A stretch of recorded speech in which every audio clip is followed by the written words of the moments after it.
The Lord be with you.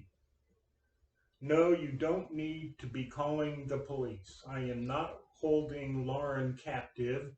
There is no ransom to pay. I think you will understand by the end of this devotion why she is looking a bit different this morning.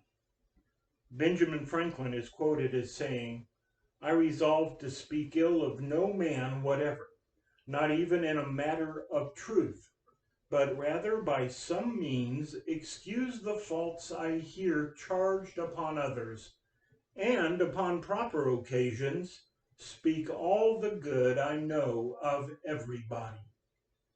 That is quite a standard to uphold, and a very Christian standard indeed. I heard of a woman who made quite a difference by practicing the wisdom of Franklin's words. She took a temporary job working for a large corporation. She determined that, although the job was simply answering phones in a small branch of the company and far below her capabilities, she would do it to the best of her ability. Every day in the course of her new job, the woman talked with the employees at other locations.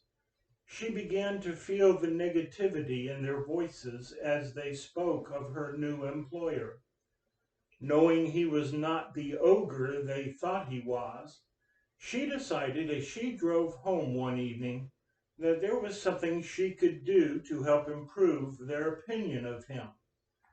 Beginning the very next morning, she began to pay attention to every comment he made. Every time she heard him compliment one of his employees, she would later call and tell them what she had heard.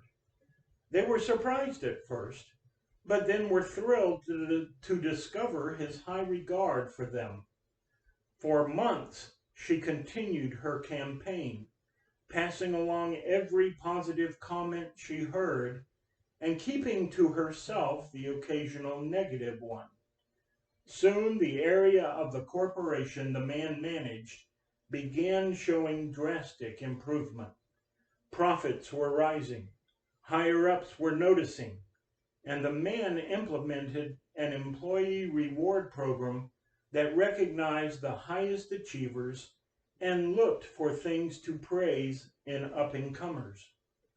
It wasn't long before the employees were wild about their boss. The negative atmosphere was transforming to one that was positive and uplifting. As a pastor, people often say good things about others in my hearing. I do my best to pass that compliment along to the one who was actually complimented. They are the ones who deserve to hear it. Every time we hear something about someone else, we have a choice to make.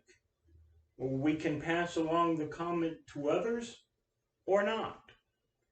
In my experience, however, a good result has never been achieved by talking bad about someone else.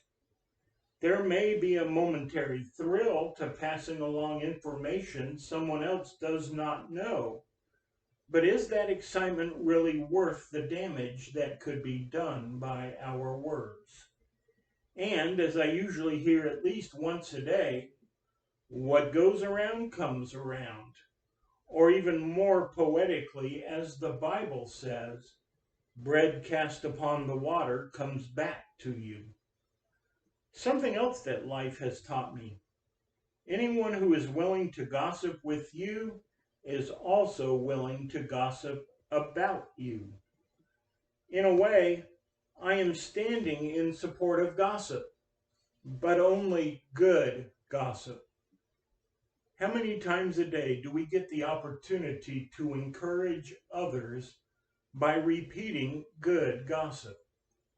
How many lives could be made more joyful if we only passed along a compliment we have heard to the person who has earned it and deserves to hear it? And have you watched the news lately?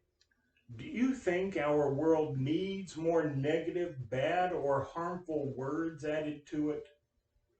Here's the truth. Nothing stops a gossip faster than saying, "Really? He or she always speaks so highly of you." As Will Smith is credited with saying, "So live that you wouldn't be ashamed to sell the family parrot to the town gossip." Make sure the bread that comes back to you is something you can stomach. And now I hate to say it, but Lauren, you can remove the duct tape. Amen.